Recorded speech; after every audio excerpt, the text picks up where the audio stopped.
Hello.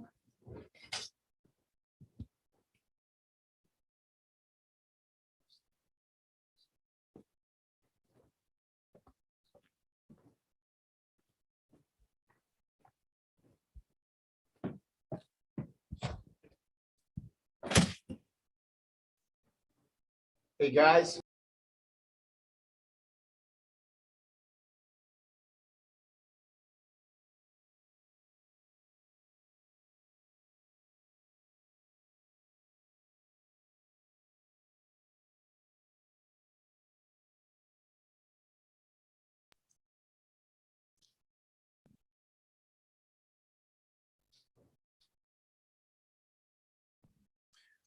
Good evening, and welcome to Verona Public Schools Parent Series, sponsored by Rutgers Behavioral Health Care. As we continue to try to normalize mental health conversations in our community, the district has made a commitment to bring in speakers to train our parents throughout our town to in regards to mental health issues. So tonight we have Dr. Kelly Moore, who's going to be talking about managing anxiety and trauma in the pandemic. So if you can give Dr. Moore a warm welcome, that'd be great. Thank you so much. Thank you. I'm going to stand. Where's the best place for me to stand? Let me come over. I'll come over here. This is like a TED Talk and it's kind of cool, but I'm definitely a little nervous being up here. But hi, everybody. My name is Kelly Moore. I'm a clinical psychologist. By day, I work for Rutgers at the Graduate School of Applied and Professional Psychology. I oversee our Center for Psychological Services, where our doctoral students are training to become the next generation of clinical and school psychologists. When I'm not there, I am running a small practice, completely virtual right now, and also working in a group practice called Dakari Psychological Services in Morristown, New Jersey. So not Morris. I'm coming to you all the way from South Jersey. And so I'm around exit 6 on the turnpike. So I'm, a Burlington County girl raised. I went to college at Cornell University in Ithaca, New York, and couldn't stay away from Jersey. So I came home and got my master's here, got my doctorate in the area too. So I definitely am excited to be here with all of you and talking about a topic that I've been working with and through for many years with children and families in various capacities. But the pandemic has really opened up a whole new area of work for me. And so I was really excited when I was invited to join you all. So I'm really happy to be here. And so let's get started. So before we start, I'm going to do this like I do my sessions. I ask everybody to check in with yourselves, do a quick scan of your body, a non-judgmental scan of your body. And then just ask yourself, what's my energy like in this moment? Is it high energy? Is it low energy? Somewhere in the middle? And do I feel comfortable with that energy right now or a little uncomfortable? Just ask yourself that. Very non-judgmental. I start a lot of meetings off like this too. Just saying, check in with yourself really quick. Let's just do an energy check. And then the last question is, how good is the fit between your energy and comfort with what you have to do right now? So with younger kids, I totally borrow this from a model called the ARC framework.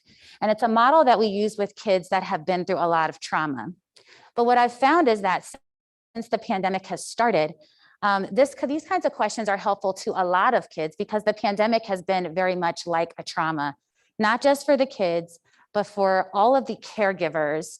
And that's very broadly defined. So we have caregivers that are parents, we have caregivers that are teachers, neighbors, church members, all of us that are sort of having these touch points with children understand how the trauma has been affecting them, but also how it's been affecting us. So I'll start with anxiety because that's really a lot of my training and background is in treating youth and adults with anxiety. In my private practice, I treat a lot of phobias, school avoidance, separation anxiety, and OCD. So there's these 3 components to anxiety that exist regardless of whatever the source is. So you could be afraid of something from as small and maybe inconvenient like a spider, that's me, or something more serious like public speaking or flying or being in public places that are crowded. But it starts with an intolerance of uncertainty. In general, human beings need a general amount of predictability in their life to feel safe. But some of us have really high thresholds for being able to tolerate not knowing what's going to happen. We like things to be spontaneous. We don't get thrown off by changes. But people with really severe anxiety have a very low threshold for uncertainty. So that's one component of anxiety that I look for when someone comes and says, hey, my child is anxious. So the thought that goes with that is you constantly have kids that say, well, what if this happens? What if that happens? And then you say, well, then this. And they say, well, what if you do that? You know, they always have, like, they take you down the vortex of the what ifs. The second part of that is that with anxiety, people will overestimate threat. So they'll answer that question of what if something happens, it's always going to be a bad thing. They can't really pivot to thinking that there could be something positive that happens. And then the last component is this underestimation of their ability to cope. And this is something that is so subtle that kids may not even notice it, and parents don't notice it either. So even if you're an anxious adult, this happens too, where you make assumptions about what you'll be able to tolerate. Because if you think about this uncertainty, if you're only thinking that something's going to be bad and that the likelihood of that is pretty high, then you're starting to think about how bad it's going to be for you. You're not really thinking about how you're going to cope. And that last component is usually what brings people in, because that underestimation of your ability to cope causes you to stress. You start to have breathing problems. You start to get nervous. For little kids, you start to have a lot of other types of symptoms, which I'll talk about. So that kind of is a very basic underlying thread of any anxiety disorder that you'll see. And then trauma.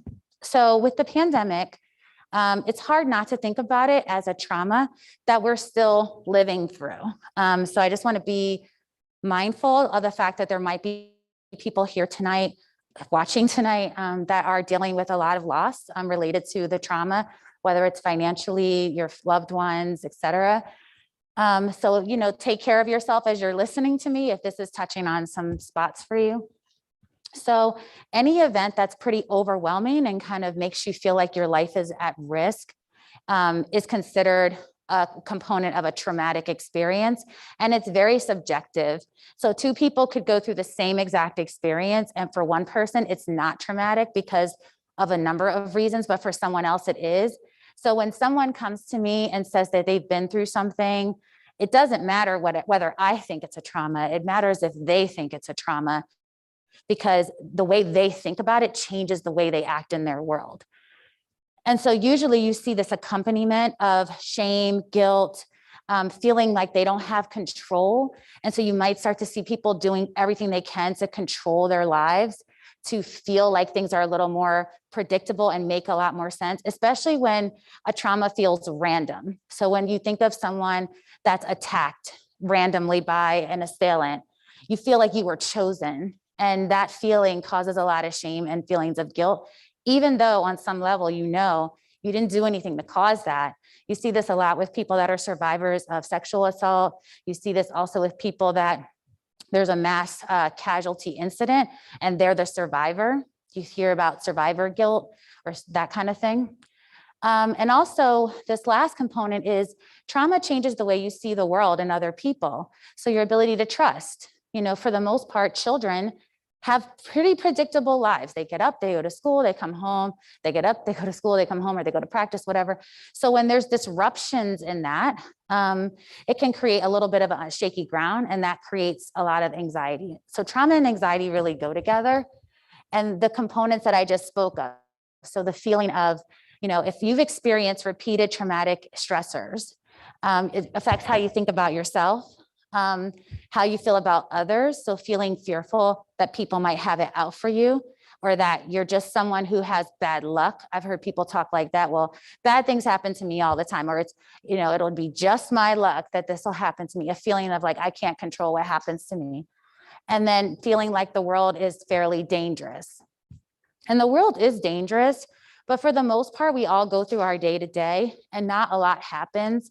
But I don't know how you're feeling, but if you watch a lot of news, or if you are around people that tend to be, interested in a lot of things like true crime and things like that, it feels like the world is way more dangerous than it actually is.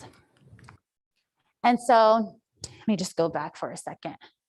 So I want to just talk really quick and be a nerd for a second to talk about the brain and trauma and anxiety, because I hope this helps frame a little bit about why this can become such a big problem for our kids. So in normal conditions, when you are not experiencing a lot of stress in your life, your brain is able to operate pretty optimally. So the part of your brain that kicks off when you are in danger is not activated a lot. So you're able to use the more developed part of your brain in the front that allows you to make decisions, to evaluate your options, to think clearly, to control your impulses, because you're not in a threatening situation. Now imagine, I love this metaphor that Dr. Nadine Burke-Harris uses. She's a pediatrician in California. And she has this TED Talk where she uses this metaphor of, if you're in the forest and there's a bear, your body is going to activate the fight, flight, or freeze response. But when that happens, your brain is actually very quickly turning on and off certain parts of the brain, because you don't have time to think. You don't have time to evaluate your choices. You don't have time to control, what you're going to do. You just want to survive. So your body does what it has to do. So it shuts off this part of the brain where you process and evaluate and plan. And you're just in alarm route. That's all you're in. But when you're under stress all the time, so imagine you're gone, you've left the forest and the bear is no longer a threat, you're back on this main route. But for some of our kids that live in stressful times, and a lot of our kids are in stressful times now just by virtue of being alive during this time and all the stressors of this time, that alarm system can become the main route, where they're constantly on edge waiting for something bad to happen. So instead of those things switching on and off, it dims on and off. So there's almost this feeling of, I need to stay ready so I never have to get ready. And so they're constantly in this state of alarm. And so you see kids react with like hypervigilance, exaggerated responses to things that are pretty minimal. And so this can happen with repeated exposure to stress with no intervention, which is why it's so important for us to really pay attention to how much stress our kids may be under at any point in time. So the current climate, I'm going to tell you stuff you already know. The ongoing pandemic, when will we get out? It feels like never. I too have been through this. My kids just returned to school after a year and a half of being home. I have a child with a chronic illness that I've sent back to school. And so there's a lot of stress overall in my life right now. But again, I learned something from every time I do this talk. I'm talking to myself as I'm talking to you. So please don't think because I'm up here with the microphone that I'm not working on this stuff too. I am. There's back to school anxiety in general that was there anytime kids go back to school. And then there's been a lot of political and social justice issues that a lot of our kids are really hip to. So I had a session with a young guy I've been working with for almost over a year now. He is about 10 years old. I asked him if I could use his story tonight because he's a young white male child, very anxious, has a wonderful supportive family, is the youngest of his siblings. And he was sharing with me how he was at school and, he saw that some kids were, one set of kids he ran into were talking about some things going on in the political arena, and he's in 5th grade. And, he tried to weigh in and they kind of ignored him. And he had to report it because he thought some of the things they were saying, he said was racist. And so he went and talked to someone. And then he talked about how there were some anti-vaxxers in his lunch area or on the bus or something like that. And so I was like, well, why are you guys talking about this in 5th grade? But then I went and spoke to my own kids who are in 8th, 5th, 4th, and pre-K. And even my 4th grader was saying that they're talking about vaccines and mask wearers and this and that on the bus, like, talking about this stuff. So I was very ignorant to how much they're picking up, even when we try to shield them. These are young kids talking about things that we see adults, fighting about. And so it's a little unsettling, but again, if you know better, you can do better, and you can talk to your kids differently when you know that they're affected. So when I think about the anxiety we all have right now. Just think about, again, doing that scan of yourself. Think about how you felt when you heard about the Delta variant of the COVID virus. I was like, is this level 7 of Jumanji? Like, when is this going to end? When can we get out of this game? Like, I'm over it. What about when you realize the kids would still be wearing these masks to school? Like, again, that feeling of we're never getting out of this. What about when you found out you had to get a vaccine, or you decided to get the vaccine, but then it was time to go get the vaccine? You know I definitely had some fears about getting it, but really needed to because of my job. And so, just think about how that made you feel, how it feels to hear when there's mandates and potential mandates coming down the pike. We're all having feelings about it. So trust, our kids are having that too, especially our middle and high schoolers that are way more hip to what's going on. And so I put this slide up because my dad told me to. My dad is like almost 70. And I was talking to him about, all the COVID stuff, and I was doing all these trainings. And he was like, you know what you should do? You should tell people that when the seatbelt became mandated, it was such drama in the country about the seatbelts. And to this day, he said he always has to remind himself to put the seatbelt on, even though it's been so many decades since it's been the law. He was raised up, and, young guy in Philly, you just get in your car, you drive wherever, you don't put a seatbelt on. So he wasn't even using a seatbelt in the 80s and 90s for a long time, and kind of finally got hip to it when we started having children, and he had grandkids to cart around, but many tickets for not wearing his seatbelt.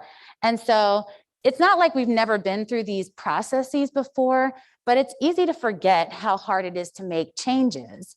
And so changing anything, no matter how small, creates a lot of anxiety and stress. And so our kids are watching how we deal with that. And I can't stress that enough, because sometimes we think we're hiding from them our anxiety, our stress, but they're picking up on it, right? So think about how you felt when you were a new kid at a school, or when you learned how to drive, or when you lost someone that was really close to you.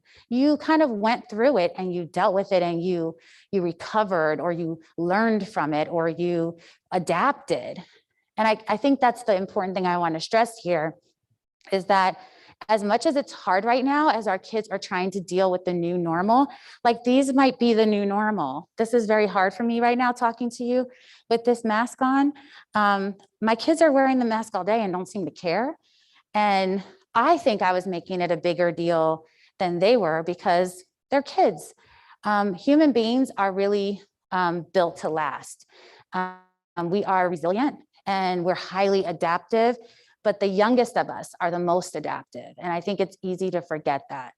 The kids are all right. It's the adults that are always so, crazy around them. And so it's important to keep that in mind. Even when we feel like they're not adapting, they are, because their peers are doing it, and they sometimes don't have a choice. If they want to go to school, they have to do certain things, and this is part of it. So we have to trust in their ability to adapt, because they will do it, but they're looking to us for clues. And I think what happens is sometimes as parents, we inadvertently give clues to them that make them feel like they probably can't handle it. And that's usually when I see kids in treatment for anxiety. A lot of times I see the parent as sometimes reinforcing a feeling that the child can't handle certain things. So I do a lot of exposure therapy as part of my treatment. So that means if a kid comes and they're afraid of separating from a parent, we're going to go through several sessions of doing some smaller separations for longer and longer stretches of time. And you'll hear parents say, like, I can't leave. There's no way. They're not going to be able to handle it. They're going to fall apart. And I say, yeah, they're going to fall apart. Guess what? They're going to stop crying. They're going to figure it out. They're going to get it. Just, you have to give them a chance. Give them a chance to try to, prove to themselves that they can do it.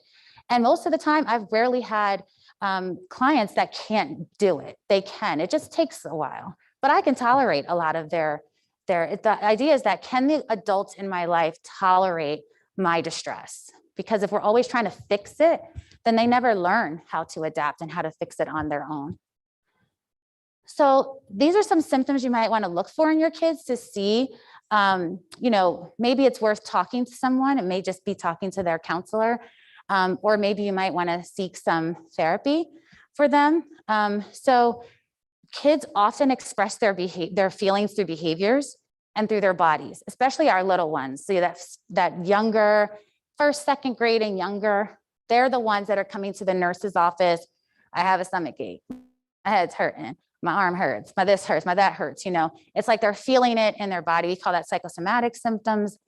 So we'll see that more than your average child would report that. Excessive worrying and reassurance seeking comes hand in hand. And watch out for that reassurance seeking because it's really sneaky. So this is the one where kids will want to know. They always need to know what's going on. Where are we going? What time do we have to get there? How far away is it? How long will we be in the car? Who's going to be there when we get there? What time are you coming back? I was just telling Amanda, my middle child is going to text me while I'm standing up here to tell me, when are you coming home? What time are you going to be here? Tell me the exact time you're coming. He's definitely one of those kids. And so I ignore his calls because I need him to try to tolerate that I'm not there. His dad is home. He's safe. I cannot, he treats me kind of like he's a parent or something, and I'm not going to respond to him. Once I realized that that was part of his coping, sometimes I think he just needs to text me to get it out. So I stopped responding to him because I was making it worse by responding. So reassurance seeking can also be asking about these news stories. I have had a few clients where that becomes the thing. So it's like constantly watching the news to make sure things are okay, constantly checking the weather, or they do certain things to seek information, but not to just know. It's to reduce anxiety. And it's important that kids learn to tolerate a little bit of anxiety in general and not to always try to quell that anxiety. Clingy behaviors, not just with young ones. We see this sometimes with older kids, especially the ones that were going back to school after being home for so long. So I do treat a fair number of college students. And after being home for a year and a half, what I did notice is that sometimes they were nervous about going back to school. And so they were doing things to delay, getting a cold or, missing, a deadline for registering for a class, so things like that, I think, are an example of how older kids might demonstrate some clingy behaviors or just not doing things that they normally would have done to try to enjoy their social life. Nightmares is something you see with younger kids too. And rigid, inflexible behaviors is like a telltale sign of severe anxiety. Amanda's nodding her head because she knows what I'm talking about. But when life feels very unpredictable, some people will do things to create a lot of control, and they'll become very rigid, and they're all about perfectionism. And so we do have some kids that are like that, where they can become very rigid and unwilling to change. So if the plans change, the bus is late, you take a different route somewhere, anything like that can create like a reaction. And so you want to be aware of that, because that's another subtle clue that a child is trying their best to cope. And they feel like the more I can control, the better. So if anything feels a little bit out of control, I don't feel settled. And so I'm trying to do things to control that. So they control what they want to wear. They control when they go to bed. They don't want to do certain things. They want to do it when they want to do it. And then moodiness is a characteristic sign of a number of psychological stressors, but it's just important. If you have a kid that's pretty happy-go-lucky and they become very quiet and withdrawn, and it's not related to like a breakup or something like that, it just seems to come out of nowhere, then that might be something to gather some more information about.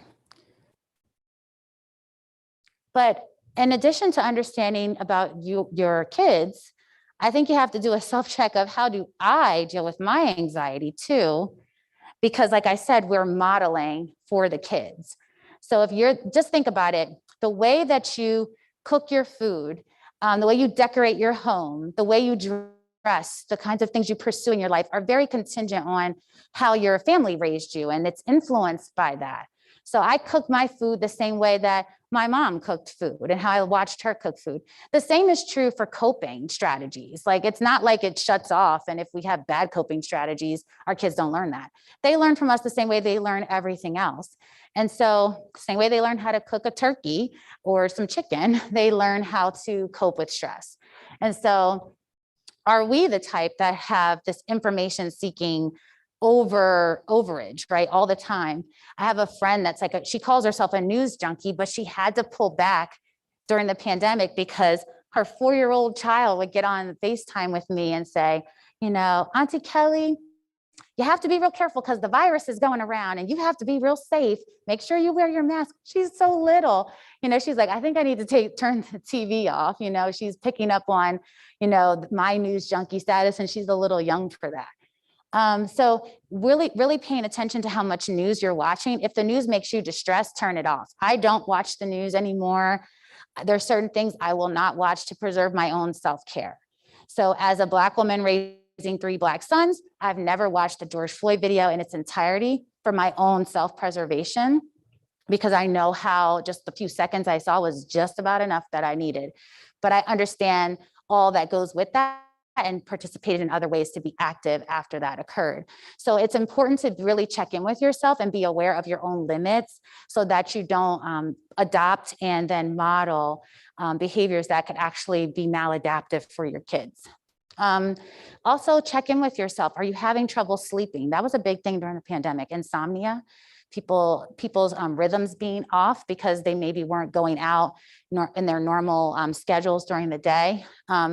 Some mood changes, being overly protective of their kids, more so than they were pre-pandemic. We also saw some adults, and many of my colleagues have seen adults that had anxiety and depression years ago that came back as a result of being home during the pandemic and not being able to have an outlet to kind of get out those different emotions, and loss of interest in activities, and also rigidity. We can become very rigid, or we become very permissive because we feel bad for the kids. Like, oh, there's nothing for them to do. They can play video games for 20 hours, you know, like we change the routine when actually it would have been good to keep your routine, because that again creates that sense of predictability and makes them feel more in control. So just a few other ways that our lives have just changed, and I do think have changed forever, is that we got some kids that are really woke and they really understand social justice issues, which is a positive thing, I think. But we have to keep in mind that for some children during the pandemic, the anxiety they maybe already had was much worsened by the social justice issues that were happening with the George Floyd case, Breonna Taylor case, and then the AAPI hate crimes that had increased during the COVID pandemic. That's something that is really, I think, wasn't on a lot of people's radar until just a few months ago, when people really started talking about stopping hate crimes against Asian and Pacific Islander people in light of the pandemic. And then also supporting families where there's a youth that may be the children of immigrants. You know, how are we talking about them? How are we adjusting to the fact that they also are experiencing various issues related to social justice issues throughout this pandemic? And we went through a really rough year politically last year. It was a really big divide in our country. A lot of people stopped talking to family and friends, like seriously, you know, like really big ruptures in relationships as a result of relationships, not just within families, but within communities. And the kids feel that. And so it's important to be aware of how that's changed us. And, you know, we have high hopes of getting somewhere better with that, but it is what it is for now. So how do we help our kids feel safe and accepted, no matter who they look like, what they look like, who they love, all of that, right? And the new normal of how we live amongst each other. So I would see I'm seeing all these videos of these fights on airplanes and, you know, the Target, you know, you're not far enough behind me. So we just have to go through this really chaotic period of adjustment. But again, us modeling for the kids how to get through that. So making sure that we're just mindful that they're watching us all the time. Even when they're really little, they're watching us. For some kids, the remote learning was actually a positive thing for them, but for some it was really bad. So some kids really liked it because they didn't have to be around people. But also you needed to be a little more flexible, which was hard for some kids that were really anxious. But for clients I was working with that had social anxiety, they stopped coming to me during the pandemic. They were like, I'm okay, I don't have to be around any of these people. So when they come back to school, they're like, oh my God, I have to be around all these people. And so they're back, you know. So again, just being aware of like how there are benefits. Some positive things came out of the pandemic too. And that was being able to really get a better sense of where do kids thrive? How do they learn better?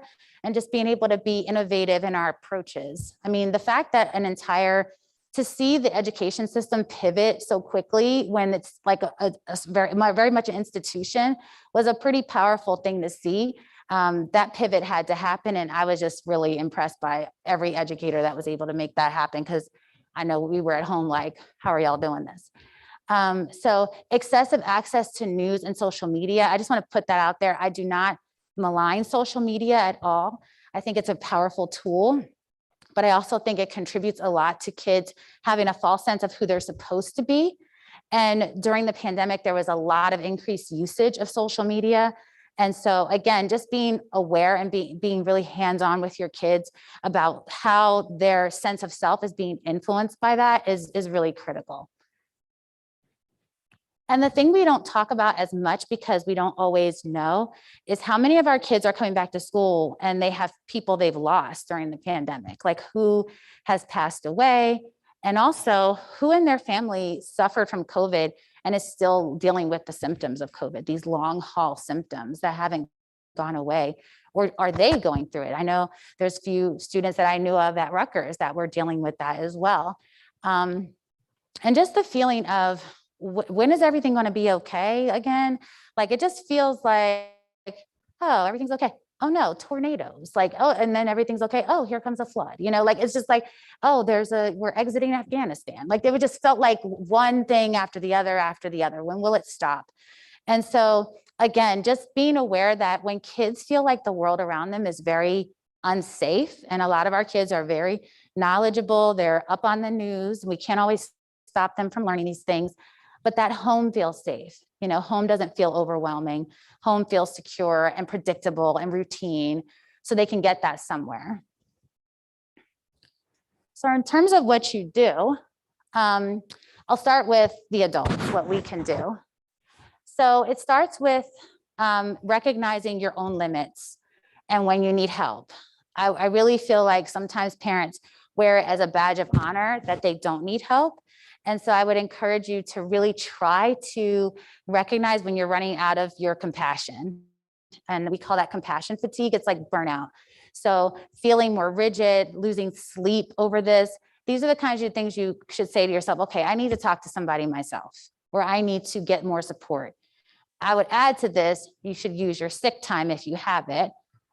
Please do not hoard your sick time. I think we used to do that a lot before the pandemic. Now it's like, first of all, why are you sniffling? Go home. But, you know, also we would hold our sick time. I know I did. I was like holding on to it for what? I don't know, but like, or my vacation days. And I'd have all these days, and then it gets to the end of the year and they're like, if you don't use these, you're going to lose them. And then you're trying to rush and use them. Use your time off. That's what it's there for, to just take care of yourself. Not to say you have to spend a lot of money going somewhere to take care of yourself, but just being able to be home, being still, being quiet without all the busyness of your children can just help fortify you for when they do come home with a lot of issues that are just natural to them in their developmental stages. Don't process alone. Use your support system. Vent, but then move forward. So a lot of times people want to vent and then they don't want to do anything. Like, what's going to change? What are you going to do differently? And so it's great to have your friends that help you vent, but as a parent, also have friends that are going to say, okay, so what are we going to do? How are we going to figure this out? Do you need my help? Can I help babysit? Do you need a break? Can we do a monthly first Friday, go for drinks or something like that? Not too much drinking, because I know that was another thing during the pandemic, but just a little bit of drinking. And so it's important to have an action plan. Don't stay still. The other thing is change negative beliefs about how you feel about being stressed out too. So again, I think this is also, and if I may, I'll say, I feel like moms do this a lot, where they feel like they have to constantly keep going, and that it's like, my kids are before me. And there is a significant cost to that. And that is that moms get burnt out and moms get overwhelmed and feel underappreciated. And so, not to say that dads don't either, but I do find that in my practice, it's moms that are coming in saying those kinds of things to me, feeling unappreciated. And part of it is because they're just stressed out and feeling like it's the weight of the world of their children and of their world is on their shoulders. So try to change those beliefs. Your body being stressed is a way of telling you that you need to take a pause. So just pay attention to it. It's all information. I always say that. It's all information. So if your body has a lot of energy, that's information. If it doesn't have a lot, it's information. So it's what you do with that that matters. Seek professional help. Everybody should have therapy at least once in their life. It's the one place you can go to where you can talk about yourself and no one's going to judge you for it. So I highly recommend therapy if you feel like you need it. Even if it's just, I've had people come to me for one session or 3 sessions or a year, 2 years, 3 years, just coming to just unload and talk about some things and get some ideas. Sometimes I have somebody tell them, you know, try this, try that. So if it's getting bad, or if you've suffered losses during this pandemic, it doesn't hurt to talk to somebody about it. And it's really a good investment in yourself. And again, the more you're taking care of yourself, the more you can help your children. This last one is something I really have tried to do more actively, which is notice how the people around me talk about the issues that are affecting the kids in my life. So, you know, pay attention to how the people in your circle talk about race, talk about politics, talk about the news, talk about sexual orientation, talk about people that have immigrated to the country.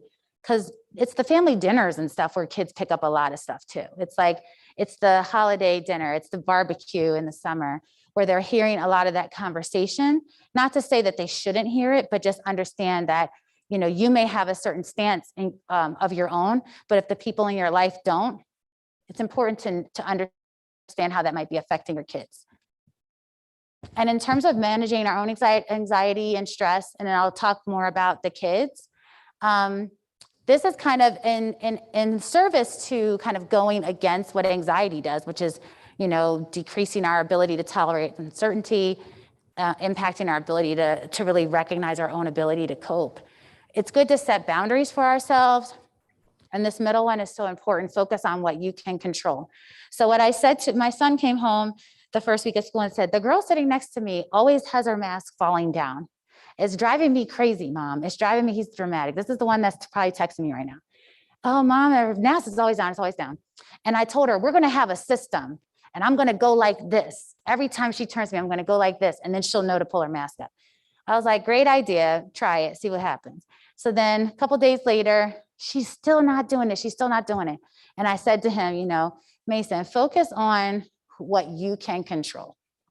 You cannot control this little girl who may not even notice that her mask is down. I'm sure she's not intentionally doing it to annoy you. Y'all are all 9 years old. You're trying to figure this out. You know, you can try to keep helping her, but don't let it get you so angry that then you're ready to, like, you know, get into an argument with her about it, because then you alienate yourself from your friend. Don't do that. So he said that he was going to try to let it go. So I haven't heard about her in the past week. We'll see what happens. But that's something I say a lot to him and to many kids that I work with that are a little more on the anxious side. Focus on what you can control. You can't always control what everyone else is doing. And that's true for us as parents too. So you can choose certain things you want to do. And if other people don't do the same, that's their business. You know, like, it's important that we don't get too caught up on what other people aren't going to do. And when it comes to things like, I know initially with wearing the mask, the way I talk to my kids about it is that we're going to do our part to keep us safe and keep our neighbors safe. And if other people do things differently, then we're not going to worry about that. We're just going to do what we have to do. Because I didn't want them to walk around like, you know, talking negatively about other people. So it was important for me to focus on why we were doing it and not so much about what other people were doing. And then as adults, this might also work for your older youth. These things here in the coping strategy categories. One of the things I like to suggest when you're feeling super anxious is to watch old shows and films, because you know what's going to happen. I watch The Office every single night. Every single night I watch The Office. I've seen every episode a million times, but it's always funny. And so I know what's going to happen. In a job like mine, where I'm dealing with a lot of stress and unpredictability every day, I like doing that every night. And so my husband always says, like, why do you watch this show so much? Like, don't you get sick of watching this show? No, I don't. I never do, because it just makes me feel relaxed and it's just cozy. So if it's not that, it's going to be something like Parks and Recreation or something, or a different world from when I was a kid. I used to watch that show all the time. So I'll watch things that I used to enjoy when things were simpler. And my biggest challenge was like what I was going to have for lunch the next day. And so as adults, that's a approach we can take, and we can suggest things like that to our older kids too. And things like staying connected with others, that's important too. And using guided meditation or journaling. These are all strategies that just kind of keep us grounded in the moment. Anxiety is a constant feeling of being in the past and worrying about what already happened, or living in the future and thinking about what could happen. So these are strategies that kind of just keep you in the moment. And that's true for things we can do for our students and children when we're trying to help them cope. So if you're a staff member, or if you work with kids, or just raising your kids, try to create routines, something short that can be like 30 seconds a day, you do the same thing. An example of this is when you see teachers that make up handshakes with their kids. That's a routine that kids start to adopt, because it's like the thing they come to expect every day that makes them happy and it's unique to them. So if you have a family mantra, something you say every day. My husband is a preacher's kid, so he says a prayer for my kids every morning, and they always come in to get that quick prayer and they leave. It's the same words every day. Now they're at the point where they can say it, but it's our little family routine that they come to expect every day. Consider asking youth how they do feel about things that are happening. Broach the subject with them. Ask them what they've heard. Sometimes we don't want to talk about things with them because we're afraid they're going to say too much, or that we're not going to know what to do. Consider still asking them. Hey, did you hear about what happened, with the war coming to an end? Did you see all that footage? Like, there was some really gruesome footage that was on television, and even more on social media. And so it's not normal to watch people die. It's not normal to watch fighting. It's not normal to watch things that are, gruesome. But our kids watch this stuff. And so, asking them, what have you already seen? What do you think? What are your thoughts about it? Consider asking them that. I find that driving in the car is the best time to talk to kids sometimes, because they're just going to sit and listen. So consider finding a good spot to have some conversations with them, but don't try to change how they feel. You can just say, like, well, why do you feel that way? What do your friends think? Where'd you come up with this idea? Or, does that thought make you feel good, or does it make you feel bad? Do you feel good when you think about these things, or does it make you feel scared? Well, what can I do to make you feel less scared? So you're not really trying to fix necessarily the feeling. You're just saying, like, there's things you can do when you're feeling that way, and I'm here to help you if you need it.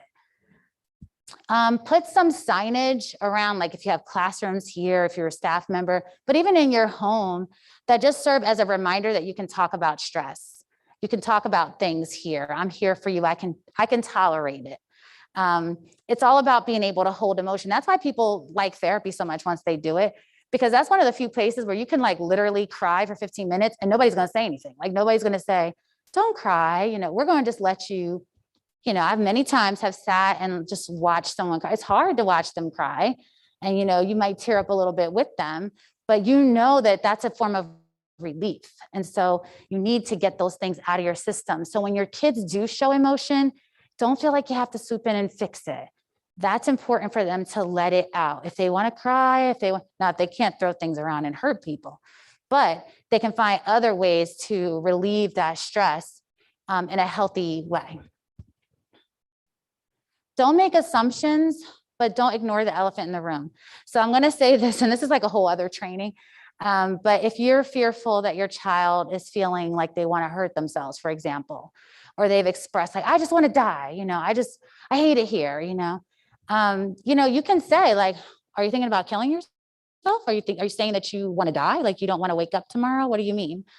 If you say it just flat-footed like that, it lets them know that you're okay saying the words and that you can tolerate hearing it back. Because who's going to ask a question they don't want to hear the answer to, right? So for our older kids, where we're more worried about their impulsivity, if they're feeling upset that they'll do something harmful to someone else, we need to be comfortable asking like the tough questions. Like, if you're feeling like you want to hurt yourself or cut yourself or kill someone or kill yourself, I need to know. Like, we need to work that out together. And if you're able to just say it calmly, then they can know that, okay, my mom can at least tolerate hearing this. I mean, I still don't want to tell her, but I know if I had to tell her, she would be there for me to tell her what's going on. So don't ignore it. If you think that your child is at risk for hurting themselves or someone else, please say something, and please say something to them.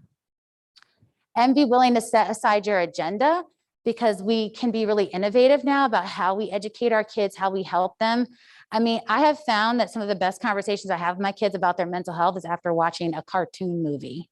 So we watched Vivo recently on Netflix, and there was a lot there about death and loss and how it changes you, and talking about how music can make you feel alive again. And so we talked about like, oh, so, what kinds of music do you like to listen to when you're sad? This is the downside of having a psychologist as a mom. Like, there's never just a movie. It's never just mom. It's never just a movie. Why can't we just watch Spider-Verse and not talk about our feelings, but it's just the way it is. This is what we're going to do.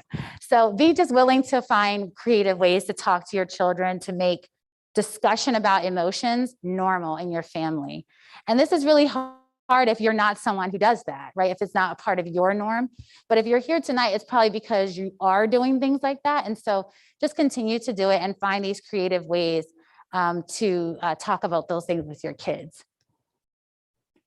And some more things, again, similarly, teaching your kids in an age-appropriate way. So they're going to learn it anyway, so it helps to talk about it.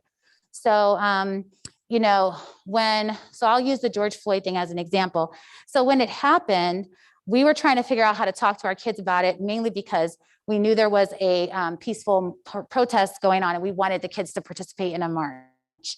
And so the night we were going to talk to them about it, we got interrupted or really someone cut us off at the pass trying to do it, because the Disney Channel went dark for several minutes and was doing like a sort of promotional Black Lives Matter kind of promotion. So they stopped programming for about 8 minutes. This is the amount of time that the police officer's foot was knee was on the neck of George Floyd.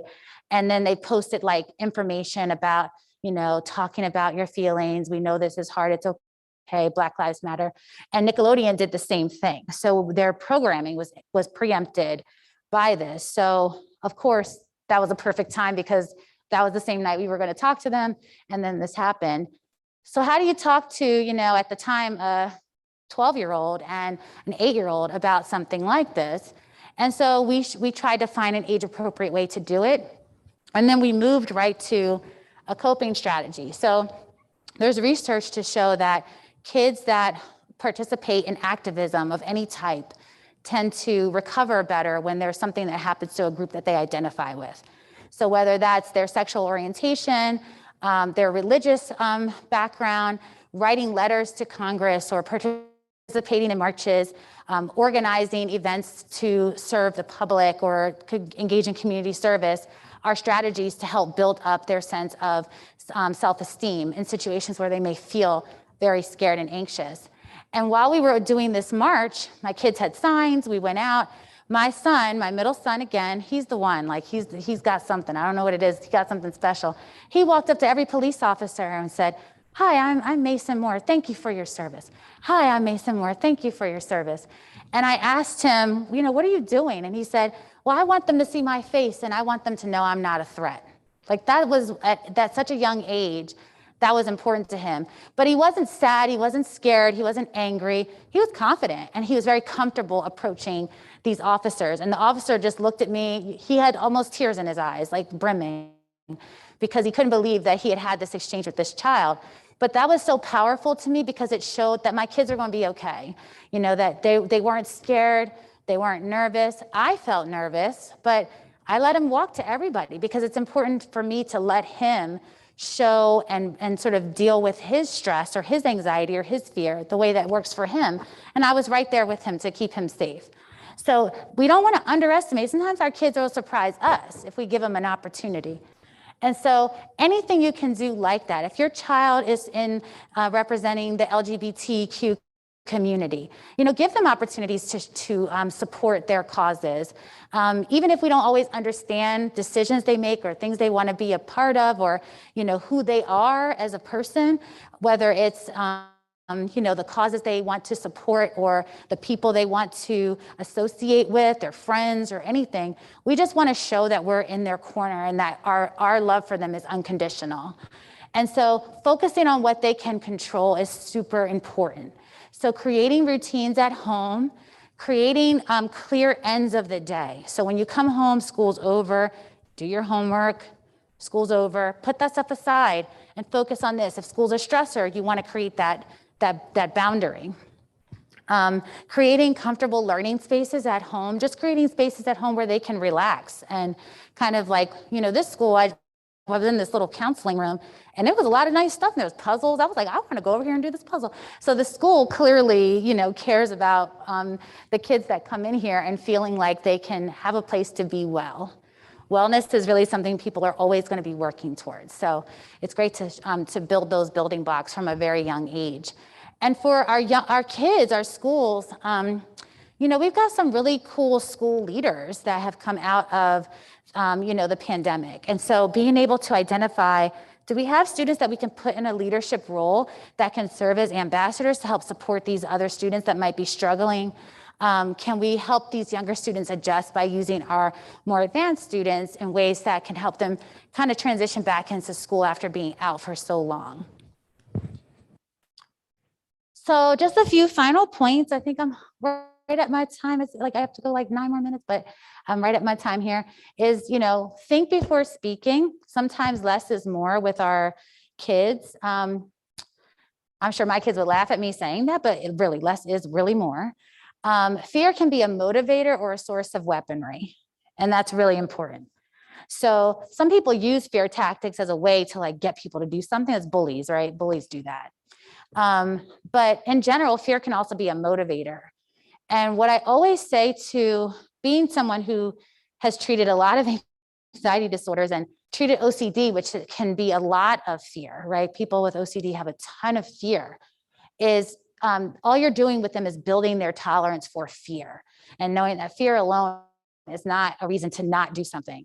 And that also, once you start to do something and you realize that you can overcome that fear, it just gives you confidence to keep doing things that are hard. So I always say, I don't worry about if you're scared. I want you to try to be brave, because I'm not trying to cure you of being afraid. That's like a normal human emotion, but bravery is really acting in the presence of fear. And so I really try to encourage that as something I say to my own children all the time, like, be brave. All right, have a good day at school. Keep being brave. I don't want them to feel like they can't be afraid, but I don't want them to be frozen by their own fear. And so all the things we've talked about are real things to be afraid of, but it doesn't mean that it should pause our kids or get them so scared that they don't do anything about it. And so we want them to act in spite of that. So whether that's asking for help or using some kind of technique to calm their bodies down, or, going to their counselor, whatever that, or taking a nap. Sometimes you need a nap too, as a way of just building your self-care routine. Whatever that is, we want to give them the tools to tolerate.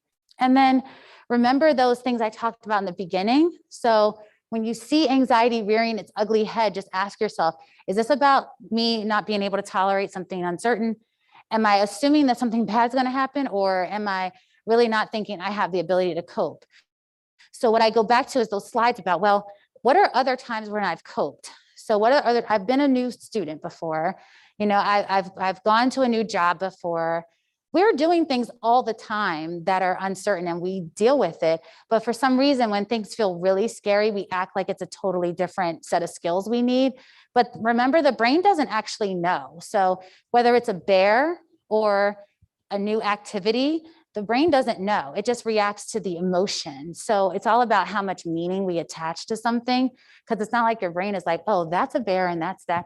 The fear response is the fear response. It is what it is. So it's important to continue to train our brains not to get on that express route of constantly seeing threat where there isn't a threat.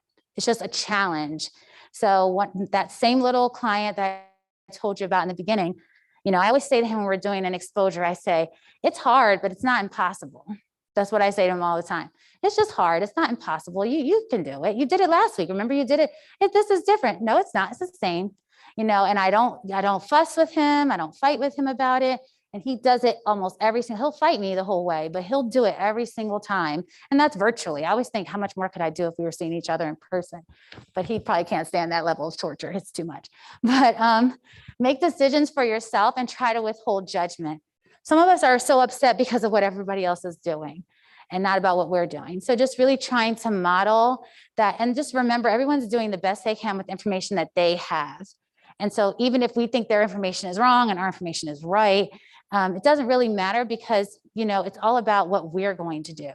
And as long as we stay consistent and our kids get the message that we're being consistent, and also while being consistent, we're not judging other people, that makes all the difference in the world in terms of helping them to recognize how to, that focus of control is a good way to conquer their own anxiety. So just one more check of your body, another scan. Do you feel high energy, medium energy, low energy? I use this with all of my staff members just from time to time when we have meetings. I also like to use it with kids, because sometimes when you say, how do you feel? They're like, I don't know, I feel fine. You know, get the little shrug. But if I say, is your energy high? Is it medium? Is it low? It's like, medium. Are you comfortable or are you not comfortable? I'm uncomfortable because you keep asking me this question, or I'm comfortable because the school day is over and I'm home, or something like that.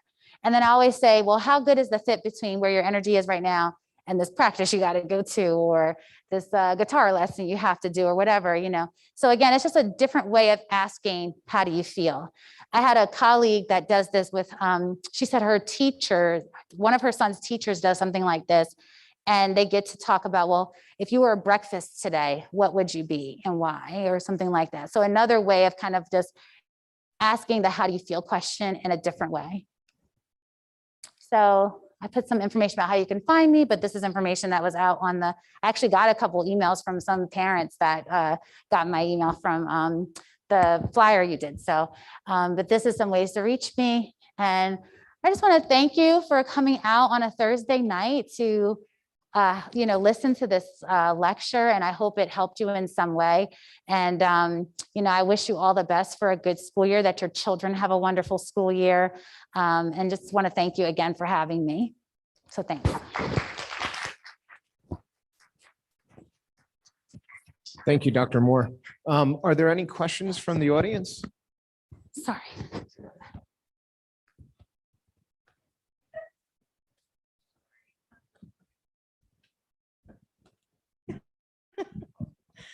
Hi, Dr. Moore. That was so wonderful and enlightening. Thank you so much. I'm a parent and a teacher, and like tangible, easy tools that I can implement immediately. Oh, thank you.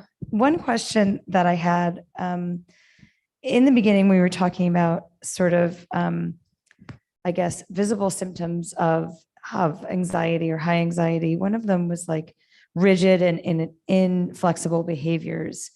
So I guess as a teacher and a parent, like how much control should we let them have, right? So they're using that like need, they have that like need to control their environment and control their space, control their person as a coping mechanism because things feel out of control, right? So like where's the give and take? Like, Yeah. yes, you can eat sugar for breakfast every day if that's the level of control you need. Or do we like say, no, this is like the way this goes because it's not healthy? Just as an example, not that like Yeah. I'm actually dealing with that, but you know, you never know. Thank you. No problem. That's a really good question. So the question was, how much control do you give up, right? Like how far do you let that go? It's a good question because it really probably depends on what the child's looking for. So when I think of it, it's like, so for example, if a child is not a morning person, for example, and we think their behavior, like they're constantly fighting about things like, what do we eat for breakfast? What do I have to wear to school? Or, you know, things like that. The thing you give up, I think, is the one that either has the least consequences of being like detrimental, obviously, to them in some way. But also where there might be a natural consequence involved that you don't have to worry about it because the outcome will be the outcome. So with like, for example, wearing clothes, like, you know, if a kid is, you know, I remember years ago before I had gotten my doctorate and I was working with foster kids in home settings. There was this little girl who she wanted to wear these costumes to school, and it would be like a fight every single day with her foster mother, now called resource parents. And, you know, I said to mom, I said, you know, this is a fight every morning and she's getting to school late. You're missing the bus. Like she's refusing to leave. Let her go out with the Princess Jasmine costume on. And so I said, there's a natural consequence in the middle of November to going out with these little flimsy little dresses on, and it's like a little midriff. Let's see what happens. And sure enough, she ran out there with her thing on with no socks, just with her little sandals, and came running back in because she wanted some tights. And then the tights didn't match. So she's like, now I need to change my shirt. And then, so by the time she left, she was back in a regular outfit. So what we decided to do was that every day mom would pick out 2 outfits, and then she could pick out of the 2. So limited choices. So I think for kids like that, that there's this struggle for control around specific things, giving them choices that are limited that you can live with is one option. So brush your teeth before or after you eat or after your shower or something like that. For things that are in the classroom, which is harder because there's a structure to the school day, I think that then you find ways to give them a sense of control when they don't have it. So I could really use your help today because I've been struggling with X. Can you help me with this? And it'll just be between you and me. You're gonna help me with this thing for the classroom today, my secret helper or whatever you want to. I don't know what you're allowed to call it or whatever, but just something where they feel like they're getting something. Sometimes that can go a long way. So I hope that answered your question. Thank you.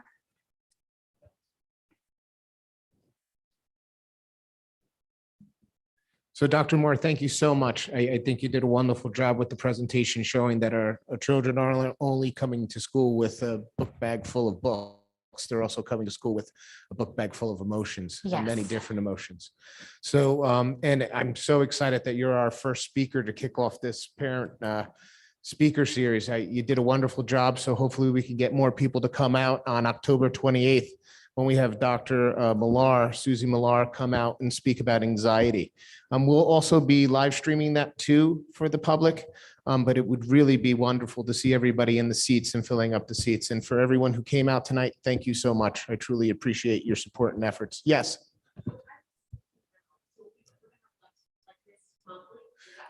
It's not necessarily monthly. There's one in October on October 28th. There's one in January and then one in March. No. February. And then in May, we'll have our community wellness fair. And that's going to be on May 14th, 2022. And just to remind everybody, that's going to be food trucks. We're taking a different spin on looking at mental wellness and making it more of coping strategies of how to do that, meaning yoga, CrossFit, some of our police officers and fire department people will be there also. So right now we're soliciting people in the community who want to do small little vignettes or activities on our high school field, and then we'll culminate the day with a motivational speaker. Yes.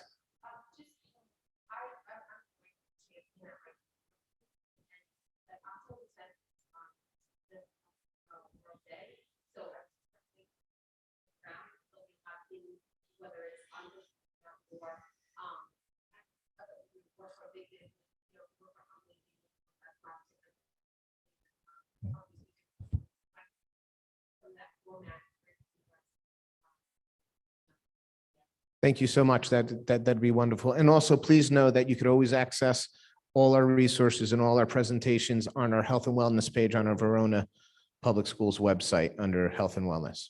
So thank you all for coming out tonight. Have a great night.